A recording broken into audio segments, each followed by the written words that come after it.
তো guys welcome back to my new other video. So have তোমরা খুব ভালো আছো। সো আজকের এই ভিডিওর মাধ্যমে আমি তোমাদেরকে দেখাতে চলেছি তোমরা কিভাবে একটা প্রফেশনাল শর্ট ভিডিও তৈরি করবে।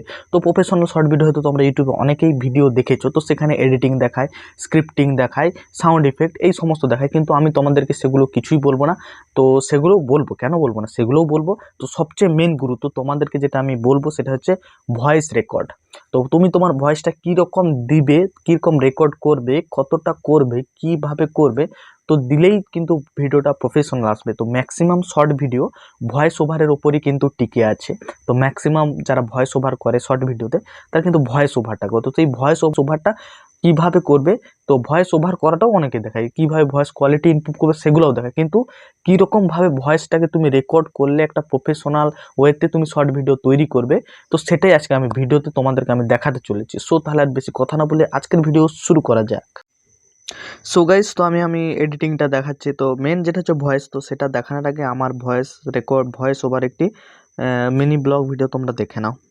তো গাইস, আমি গোপন সূত্র মারফত জানতে পারলাম এখনো কিন্তু রাবণ রণক্ষেত্রে আছে। তো তার জন্য আমি বুদ্ধদেবকে ডাকলাম, চল আজকে যে একটু দেখা করে আসি। এই মুহূর্তে আমরা ন্যাশনাল হাইওয়েতে আছি, কিছুক্ষণ ব্যবধানের মধ্যে আমরা কিন্তু রণক্ষেত্রে পৌঁছে যাব। তো আমি পেছনে বুদ্ধ ড্রাইভ করছে, তো দেখতেই পাচ্ছ রাবণ কিন্তু দাঁড়িয়ে রয়েছে এখনো রণক্ষেত্রে। সে কি অভিমান করে আছে নাকি হোয়াট এভার। তো আমরা একটু কাজেই এসেছিলাম তো সাইবার ক্যাফে, তো সে কাজটা হলো না, এখন বাড়ির উদ্দেশ্যে যাচ্ছি। তো রাস্তাটা দেখতেই পাচ্ছ দুর্দান্ত লোমহর্ষণ ন্যাশনাল হাইওয়ে রাজকীয় পথ।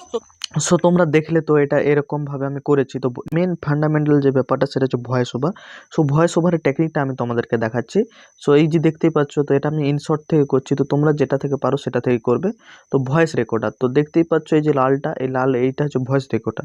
তুমি স্ক্রিপ্ট লিখে নেবে, যতটা তুমি বলার তুমি ততটা এক নিঃশ্বাসে বলে দেবে, দিয়ে স্টপ হয়ে যাবে, দিয়ে আবার একটা লাইন আবার এক নিঃশ্বাসে বলবে, আবার স্টপ হয়ে যাবে। তো তারপর সেগুলোকে তোমরা এডিটিংয়ে অ্যাডজাস্টমেন্ট করে নেবে। দেখতেই পাচ্ছ লাল লালগুলো, এটা আমি প্রত্যেকটা এটা একবার করেছি, এইখান পর্যন্ত একবার, তারপরে আবার একটু, তো এরকম করে করে টেক নিয়ে নিয়ে নিয়ে আমি পুরোটা কিন্তু করেছি। একবারে যদি আমি পুরো ভয়েস ওভারটা করে দিতাম, পুরো একদম ভিডিওটাই কীরকম হয়ে যেত, তো তেমন একটা প্রফেশনাল লাগতো না। তো তার জন্য আমি এটাকে ভেঙে ভেঙে করেছি। তো তোমরাও সেরকম ভেঙে ভেঙে ভয়েস ওভারটা করবে, দিলে পুরো এরকমই লাগবে।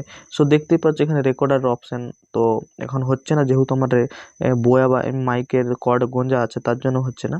সো তোমরা এরকমভাবে পুরোটা ভেঙে ভেঙে করার চেষ্টা করবে। আর উপরে যে বেগুনি কালারের, তো এটা হচ্ছে এটা হচ্ছে ব্যাকগ্রাউন্ড মিউজিক আছে আর সাউন্ড এফেক্ট। তো ব্যাকগ্রাউন্ড মিউজিকটা দেখতে পাচ্ছ কতটা কম আছে। তো ব্যাকগ্রাউন্ড মিউজিকটা পুরোটাই কম রাখার চেষ্টা করবে, যারা নতুন আছে সেটাকে বাড়িয়ে দেয় প্রচুর। সো এটাকে যতই যে আমি দেখতে পাচ্ছ এত কম রেখেছি, তো তোমার মতন করে অ্যাডজাস্ট করে নেবে। আর এদিকে দেখতে পাচ্ছ সাউন্ড এফেক্ট, এগুলোকেও মোটামুটি কমানোই আছে। তো কিছু সাউন্ড এফেক্ট হাই আছে, তো কিছু সাউন্ড এফেক্ট কমিয়ে রেখেছি। তো তোমার ভিডিও অনুপাতে যেটা শ্যুট করবে তুমি সেটাই করবে। সো মেন কথা হচ্ছে তুমি তোমার ভয়েস ওভারটা স্ক্রিপ্ট আগে থেকে লিখে রাখবে, আর ভয়েস করার সময় তুমি ভেঙে ভেঙে করবে, আর এক নিঃশ্বাসে যেটা বলবে এক নিঃশ্বাসে বলবে, এক টানা বলবে না।